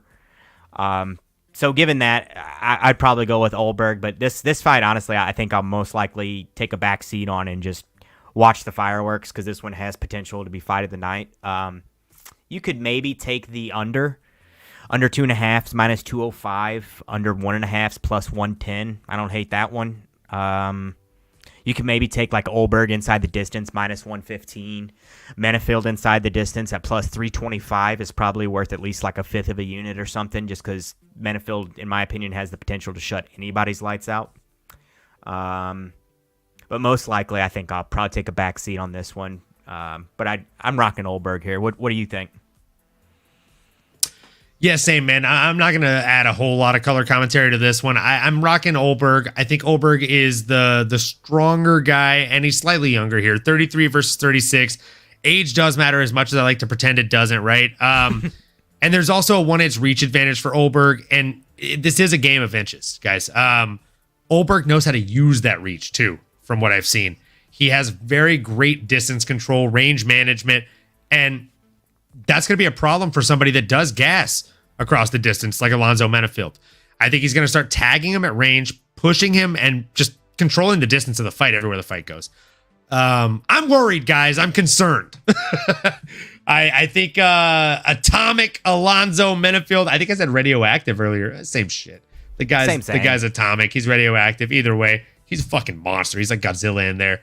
But if he's Godzilla, Carlos Olberg must be Kong, because I always vote for Kong in that fight, and you can fucking fight me on that one, baby. I don't care. Banging my chest, baby. Skull Island till I die. Give me Olberg, folks, and definitely make sure your girls are not in the room whenever this fight's happening, because Olberg is definitely Mr. Steal Your Girl. He might even win you over. Who knows? I don't know. I've considered it. I've entertained it. As a straight heterosexual man, I can't not say that he's a very attractive dude. Pretty boy. He's a pretty boy. So moving into the next one, we have the co-main event of the evening, folks. Oh man, you know what time it is, folks. It's time for Mr. St. Louis himself, Joaquin Buckley, coming in against Nursultan Ruziboyev. Every time I say his name, Ruziboyev, it makes me think of that old like trap or EDM song, the Rude Boy Bass, mess up the piss. Ruziboyev. Very close. So this one is going to be a very intriguing fight. I feel like Joaquin Buckley went and piped up and he's like, hey, Dana, give me the main event. You're in my hometown, blah, blah, blah. And so they're like, fuck you, we'll put you on the co-main and we're going to give you a fucking killer. The guy he's fighting is just a terrifying individual, okay? To put it into perspective, both 30 years of age, both 76 inches reach. Totally fine. Both 175-pound guys. Not the problem. One stands at 5'8", the other stands at 6'4". That's weird. It's weirder that they have the same reach. Joaquin Buckley's ape index is fucking insane. That's an actual stat. Like, it's called the ape index. I didn't make that shit up. I'm not trying to get canceled, bro. But like, his ape index is fucking insane, dude. Like, his arms to height ratio is fucking wild. Dude, you have me like worried. Did I make that up? No. No, ape index calculator. I know it's a thing. It's just funny. It's a body ratio measurement is all it is. It's just funny. You have me like turning red, freaking out. I'm like, did I just make a mistake right now? No, just funny.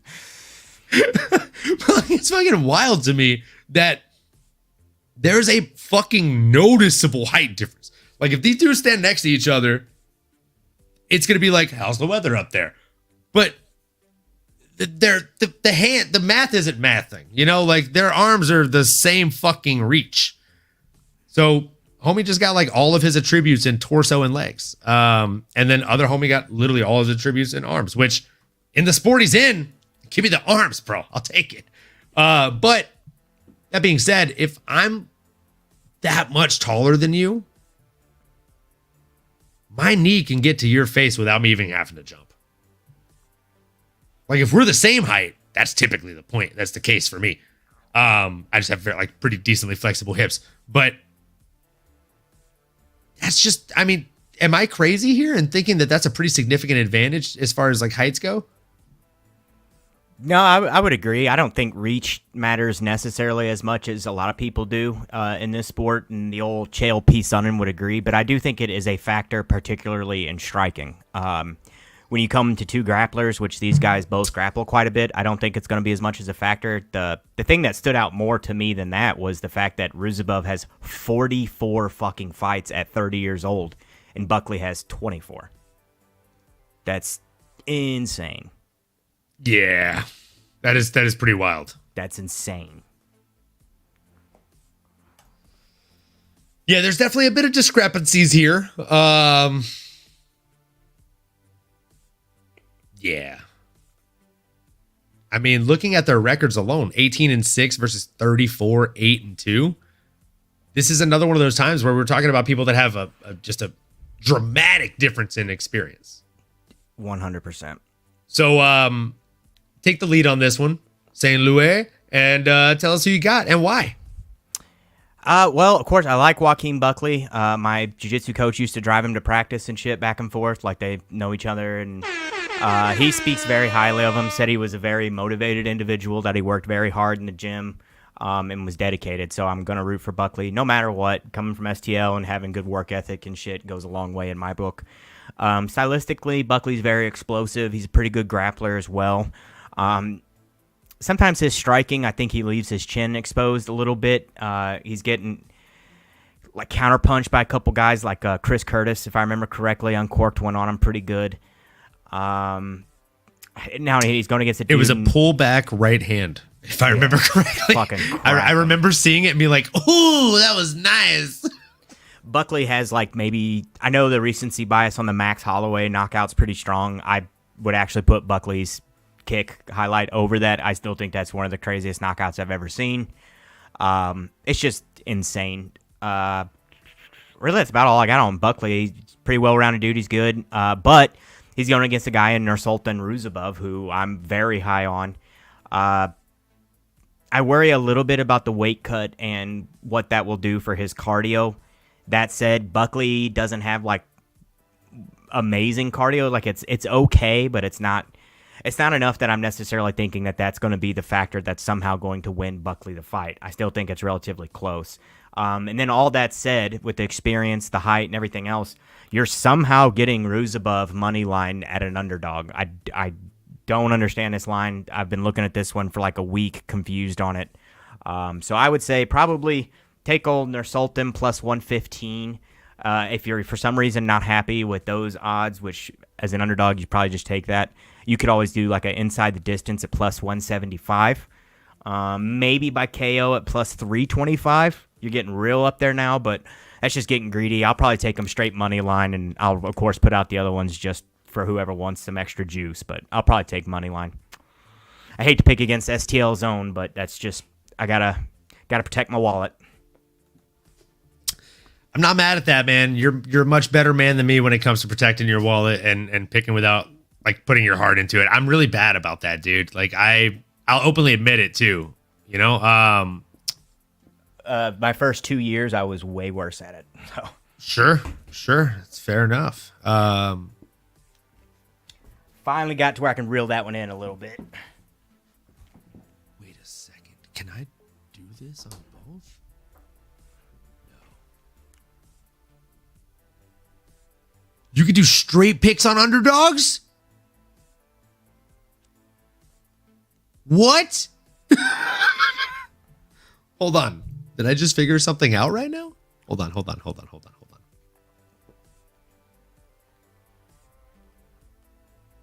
You could do straight picks on underdogs. There's adjustments though.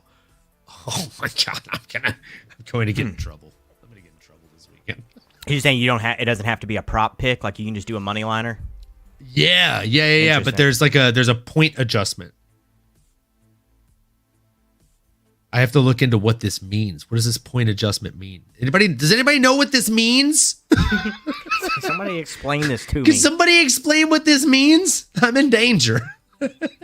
Joaquin Buckley also gets style points, though, because for a while he had his hair cut and he had the mustache like Ernie Hudson, which was fucking awesome. I loved the Ernie Hudson look for him. Yeah, he looked dope as shit. He's changed it since, but he needs it back. Yeah. Ernie Hudson, that's the guy from Ghostbusters, right? Yep. Yeah, and he's the cop in Crow and a bunch of shit. I'm pretty sure he's like 97 years old and he still looks like he's 50. Like, I was just going to say, have you seen him recently? He's still jacked. Yes. I took the old lady to see the Ghostbusters movie recently. Yeah. It was fun. It was a fun watch. It was a wild ride. And that guy, like, you've heard the term black don't crack, but like, I'm pretty sure they made it about him. Yeah. Like, it's insane how good he looks for the age he's at, man. He's one of the best examples of it. If I look half that good. Yeah, if I look half that good at that age, which I definitely won't, I'll be happy. So yeah, I mean, in this one, I hate to bet against Ernie Hudson Jr. and Joaquin Buckley, but it's hard not to when you're talking about a Nursultan Ruziboyev. But Joaquin has looked really, really good as of late, right? He's been getting into a few bangers. As you said, he has gotten tagged up quite a bit in some of these more recent fights, right? But that knockout, it leaves such a lasting impression. It's got to be knockout of the century. Biggest discrepancy is obviously the fact that there's 0 submissions to 20 submissions, which you pointed out. But Joaquin's never been submitted either. And that's got to count for something. Mm-hmm. Right? I know he has no submissions, but he's never been submitted. So that, again, that says something. I feel like he's almost Chuck Liddell-esque, where he's never going to try and submit you. He's not going to be a grappler fucking ever. But he's going to learn just enough to keep you from being a grappler against him. So I like that about him. I think that that's a really, really solid like trait to have. Is it enough for me to bet him? No. And what's crazy is he's a favorite right now on DraftKings. Yeah, no, that's what I was saying. Getting Ruzabov at underdog money, like you play it. Yeah, you definitely play it. It just makes sense. Yeah. There's a plus 4.5 point adjustment for picking Ruziboyev straight up.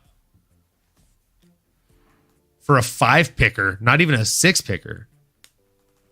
Cool. You can only pick 5. Cool. So for a 5 picker on underdog, I'm at a 1/5 of a unit into 6 units. If this is, that'd be wild. So as of right now, I got Terrence McKinney, finish. Robelis Despain, finish. Sean Woodson, lower than 14.99 minutes of fight time. Mateus Rebecki, higher than 2 takedowns. And Nursultan Ruziboyev. I'm not mad. I'm not mad at that. Yeah, same. We're locked in. Dang. Just like that. About. Just like that, we're in. And with that being said, guys, it's time. Without further ado, it's time to go over the main event here. Derek Lewis coming in against Rodrigo Nascimento. St. Louis, stand the fuck up. We got it. We're ready for it. It's your boy, Derek Lewis, fighting in St. Louis. I see what they did. Lewis and Lewis. I put that together. Okay, Lewis and Lewis. Lewis is main of the Lewis. Okay, all right. I'm with it. I like it. Double Lewis, little Lewis squared, if you will. We're doing a little main event shot. Cheers to the boys. If you don't drink, that's fine. 0 peer pressure. That's not what we're about here.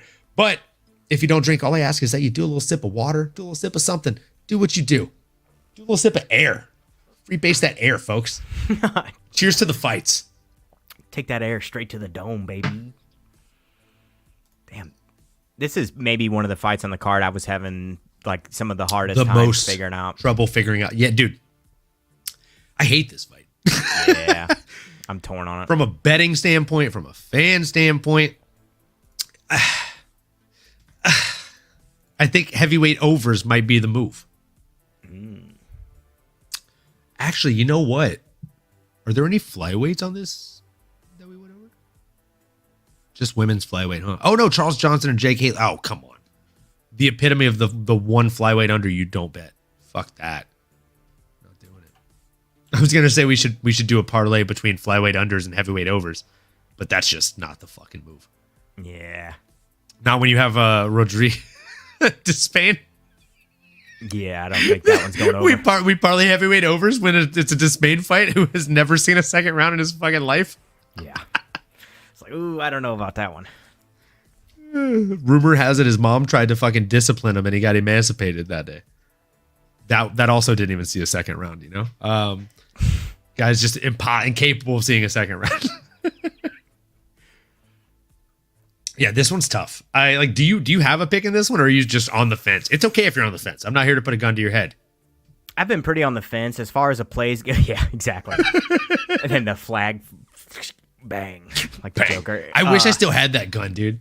That'd be sick. That would have been perfect time to hold it up. As far as like trying to find a play here, I've been flip-flopping all over the place. I thought maybe it'd be like take Derek Lewis by KO and then Rodrigo inside the distance, but it's minus 140 on Derek Lewis inside the distance, so they obviously know that if he wins, that's probably how he's going to win. You could you'd probably have to do like what is that? What would that be? 1.4 units on Derek to win 1, and then do like 0.8 on Rodrigo, and then you'd still come out. So if you have plus money on both sides, it's very easy because then you just do the same bet on both, and you'll come out ahead either way. When one of them's a little bit heavier of a favorite and then an underdog, you have to bet heavier on the one side to kind of to make up the ground. And then obviously you can bet less on the Nascimento side and you'll still come out ahead. It's still a hedge.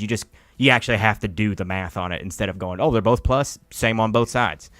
So it would be like 1.4 and like 0.8 on Nascimento, but I'm just gonna chill and watch the main event. By that point, I've had so much fucking action on the night. It's like, why force another one? Yeah, don't you don't want to force action. We talked about that earlier. Yep. I'll just enjoy it. I will tell you, you can get the over 2.5 for plus 250. That seems pretty juicy to me. That seems very good.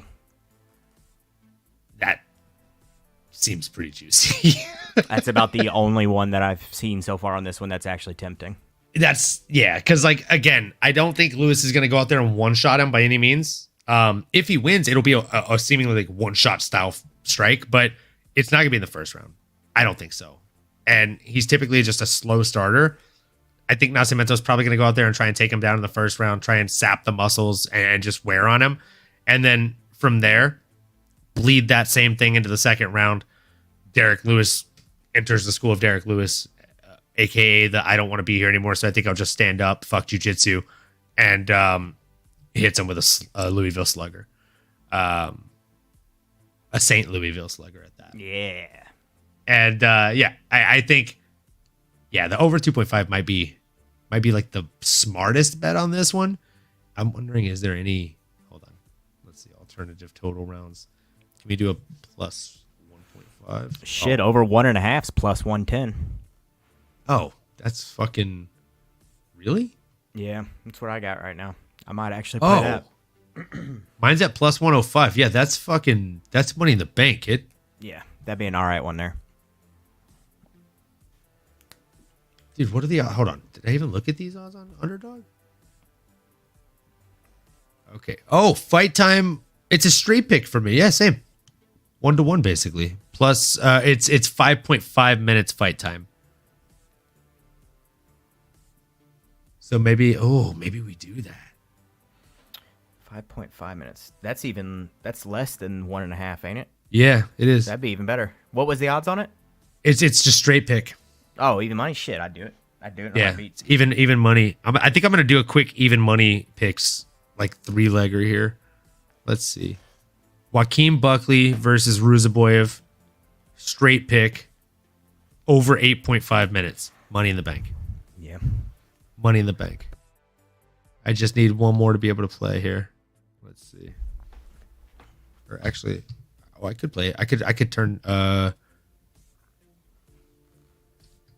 1 unit into 3 with this, with a 2-legger. Joaquin Buckley goes over 8.5 minutes. Derek Lewis goes over 5.5 minutes. I can add one more though. I'm gonna add one more straight bet. We're gonna increase our odds here because right now we're at 3x for two correct. Pardon me. Robelis de Spain. Do we think it goes more than 4.5 minutes or less? He's got like a 90% first round finish rate, right? Yeah, he's got a bunch. And what's his opponent's fucking being finished rate? That matters. He's only had 1 loss. Eesh. It's tough. That's why I was so hesitant on that one. That's tough. Okay. Oh, but his wins. He's had 1, 2, 3, 4, 5 wins in the first round. 6, 7, 8 if you count 9 if you count his amateurs. Oh, These fuckers. Yeah, they're pretty good at their jobs. These Unfortunately, fuckers. they know what they're doing, the rat bastards. Dude, these guys suck. Oh man, you know what? I could hedge this. I could do the same exact bet twice, and then just do Robelis to Spain higher and lower, and either way I bank because it's 6x your money. I'll do a fifth of a unit on both. I like it. Actually, I'm gonna do. I might do half a unit on both. No, you I can't. think I might have a 4 pick that I might do. I hit my that On 3 underdogs? pick last week. Just a parlay. Oh, I've or been just, sitting there trying to parlay? throw a Dope. parlay together. Yeah, I Let's hit hear it, that. let's hear it. Last week it was Pereira, Borjallo, and then Pantoja together, and it was plus 120 odds. So I scooped that one up 1 unit. This week, thinking I might try a 4 pick. I might take it down to a 3. We'll see. But right now I've got Tesha Torres or Pennington, Robelis to Spain, Mateusz Rebecki, and Trey Waters 4 pick, and it's plus 498 odds. So basically 1 unit will get you 5 in return, or you'll win 5. So really it'd be 6 in return. But I don't hate that one. If you take Trey Waters off, you're looking at a 3 pick for plus 272. But I'm pretty high on Trey here. I think this is a good matchup for him. So I think I might do that. 1 for 5. I love it. I absolutely love it. I'm not going to lie to you. I went big on that one, that last one that I just talked about. I said I was going to do a fifth of a unit on it both ways. I did 2 units on it both ways. Damn. Damn, 2 to win what? 2. It's 2 to win 12. Oh, yeah, that's good. That's good money, dude. Yeah, it's hard to be mad at that. Yeah, so that's good money. So let's see here.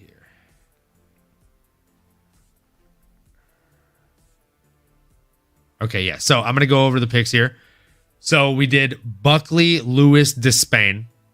Higher than 4.5 time and lower than 4.5 minutes fight time for Despain. And then the other 2 are locked in. Higher than 8.5 minutes for Joaquin. Higher than 5.5 for Derek Lewis. It's going to happen, guys. Okay? And then for the next ones, we have a 5 picker. So we got the Sean Woodson one, right? Lower than 14.99 minutes of fight time. Despain higher than a half a finish. So basically Despain by finish. Terrence McKinney by finish. Mateusz Rebecki to get 2 takedowns. And then Nursultan Ruzaboyev over Joaquin Buckley. That one is a fifth of a unit for 6 units. And then the other 2 that we locked in, again, very small ones here, fifth of a unit bets each. So we have Slavaklaus, finish. Despain, finish. Tabitha Ricci, higher than 63.5 significant strikes. Veronica Hardy, lower than 48.5 significant strikes. And Sean Woodson, higher than 0.5 finishes. That is a fifth of a unit to win, let's see, 7.1 or 7.25 units.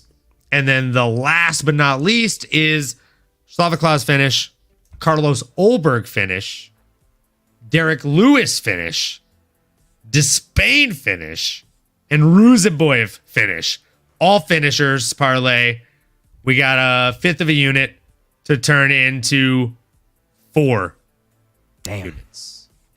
So we got some fun bets on the line this evening, or not this evening, but Saturday evening rather. Yeah, quite a few. I might try a 6 pick too. I'm gonna add Terrence McKinney and Nursultan to that, and it's 1 unit to win 29. Oh fuck! Yeah, love that. 1 unit to win 29 units. Mm-hmm.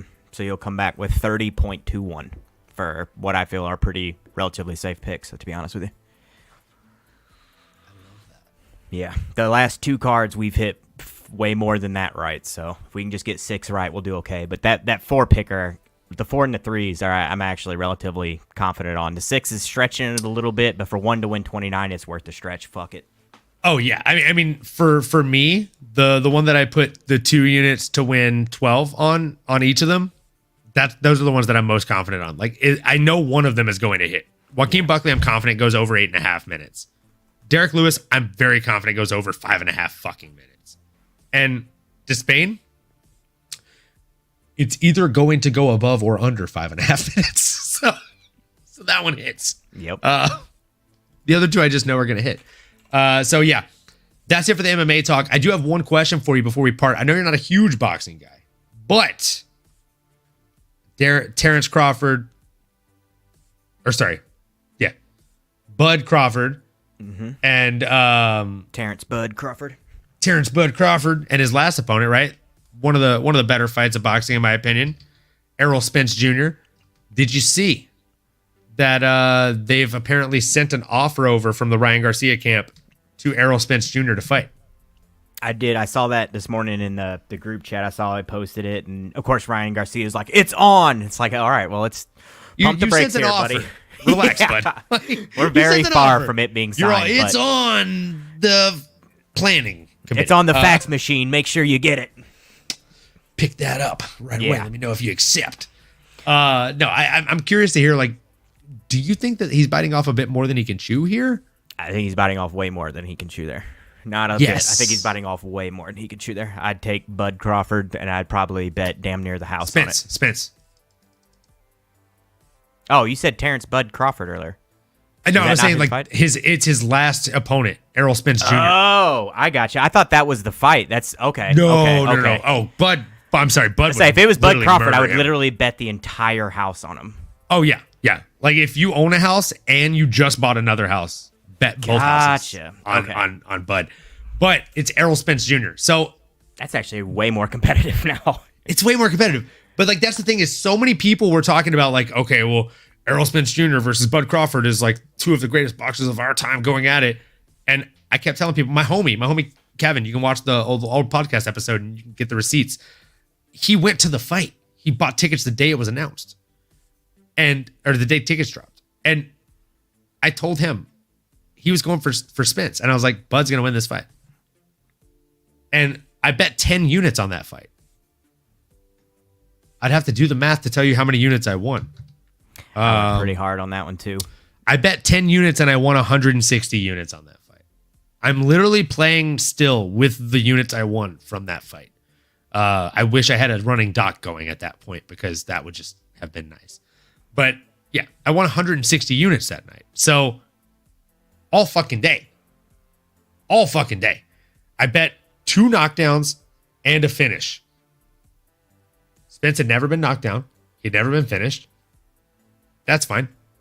If I did my math correctly, Bud is that fucking guy. So it doesn't matter. And turns out I was right. Okay. So I think Garcia is definitely biting off more than he can chew. Right. But I also think a fight with Spence, even if he just lasted, would build notoriety for the kid. You're fighting the dude that just fought Bud Crawford. He also had his whole entire face wrecked by a car crash. Yeah, so exactly. Horrible car crash. So, yeah. What had they done any odds on that or anything yet? That's a great question. Let's see. I know sometimes they'll put out those early teaser lines. Those teaser lines. We love those fucking teaser lines. Did I tell you that they yanked the Jake Paul line right after me and Nano were trying to bet on it? We didn't even get our bets in. Oh, they're back up now. Oh, the odds have changed. I don't remember what the odds released at, but I feel like they're much closer now. Plus 135 for Tyson. I'll still take that odds. I wonder what is there a knockdown? If there's a knockdown prop on it, there's not.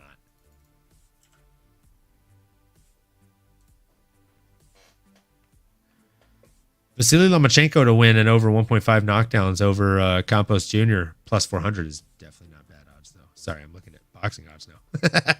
I'm over here still building more parlays. Let's go. I love that. Are you going to watch the Tyson Fury versus Alexander Usyk fight? When is that? It's the end of the month or something like that? It is the 11th. It's on Saturday. Oh my, is it really? I didn't It's realize on it's going up that Saturday. fast. Jesus Christ. Yeah. Or, man, no. that's Sorry. I was wrong. No. Sorry, I'm wrong. I had clicked over to the other odds and I was looking at those. I was like, man, that's fucking wild. I thought it was the end of the month or something. No, it is. It is definitely not that close. Hold on. It is definitely the end of the month. That was my bad. Okay. Usyk versus 518 is what I show. Fury and Usyk. So next weekend. Man, I'm gonna be at my boy's pro debut, so I'm gonna have to watch the recap of that. Oh, Ian's? Yes, sir. Shout out. Yeah, to depending my on what boy. time it is and stuff, maybe you can either stream it on your phone while you're there or probably catch the recap. Damn near even money right now is what I show on the odds too. Yeah, that's tough. Do you have a dog in that race at all? No, I was a pretty big Tyson Fury fan, but Usyk's grown on me a shitload, so it's again another Literally one where I'm same just and like, same. I'll just watch it and enjoy it. I mean, Alexander Usyk, you can get it plus 100 right now. Yeah, even money. I mean, it's a toss-up fight. I think it's actually pretty close. I would lean a little bit towards Fury, but I think Usyk's a game, like he's a live dog, so I wouldn't bet it. No, I think if we get knockdown props or round props, I think that would be the way to go. Or rather, knockdown props or fight props. Like Tyson Fury versus Alexander Usyk to go the distance, you get plus 190 for no. That's not terrible. If we could get by knockout, yeah, that might be the way to go. Because I think one of those guys is probably going to get finished. He's got a high probability of it. Like it's a good chance of it happen. Usyk's just a motherfucker too. Like That's what I'm saying is both these guys are just absolute fucking monsters. I mean, you could put a unit on both, and either way, you'll be up at least 3. Fury finishing Usyk would probably surprise me more than Usyk finishing Fury. Same. I think Usyk finishes Fury, if I'm being honest, and that's plus 500 odds. You could turn 1 unit into 6. Oh man, I might have to put 2 units on that. Fuck. I have much to think about tonight. Yeah, you got some stewing to do. Got some stewing to do, folks. All right. Well, as always, that's it for the UFC fights. We really appreciate you guys and gals being here and listening to us break down the fights. First and foremost, we hope you all have a great time enjoying the show and watching the fights on Saturday. MadMaxMeridian, the current co-host with the most, probably the newest third co-host that's going to be on the show, much more mainstay here in the future. I hope you enjoy the fights on Saturday, man. I'm really, really happy you get to go. And I hope you're losing your voice like I'm still recovering from doing myself. Thanks, brother. I'm very excited. I know any of these events that I go to, I end up screaming myself hoarse by about the second fight. And I've already told my buddy that's going with me that we're showing up 30 minutes before the first prelim, and we're staying for every single fight. So super excited. I'm pumped. I'm thinking I might try and hit up the weigh-ins tomorrow. I found in my cards, I've got a Buckley, a Woodson, and a Charles Johnson card. So it's like, well, maybe I can get the 3 hometown guys to sign it. But oh, that'd be so sick. Yeah, it'd be awesome. But either way, I appreciate you having me on, man. I always have a fun time hanging out and talking fights with you and Nano. Like, I don't have a whole lot of people who are educated in the sport to talk to here, so it's good to have 2 other fans who we can actually talk shop and bat it back and forth. Likewise. So appreciate you having me. Likewise. Seriously, it's always a pleasure having you, man. And Bear asked me the other day, like, how do you know when you're going to have Mad Max on? And my response was, anytime he's down to be on. Appreciate it. If he's down to be on every episode, I'll literally have him as a fucking third co-host every fucking episode. I love this guy. Yeah. Like, you're good people and you're well educated in the sport. And like, when I came up with the concept of kind of the fucking MMAnomaly show with me and Nano, it was literally, I'm experienced, he hasn't trained. So it's like one semi-experienced dude and one untrained dude who just enjoys it. And if we can have you join as well, it's an experienced striker, an experienced grappler, and then the dude that just enjoys both. Right? So we got all bases covered. You know what I'm saying? It's kind of a cool fucking mix, bro. Hell so yeah. I'm all about it. Anytime you want to join, we'd love to have you on.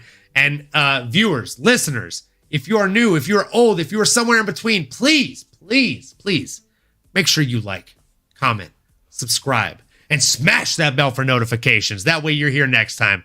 And the last thing we like to say on this show before we go, keep on going and keep on growing. And we'll see you next episode. You've been listening to the MMAnomaly Show. No filter.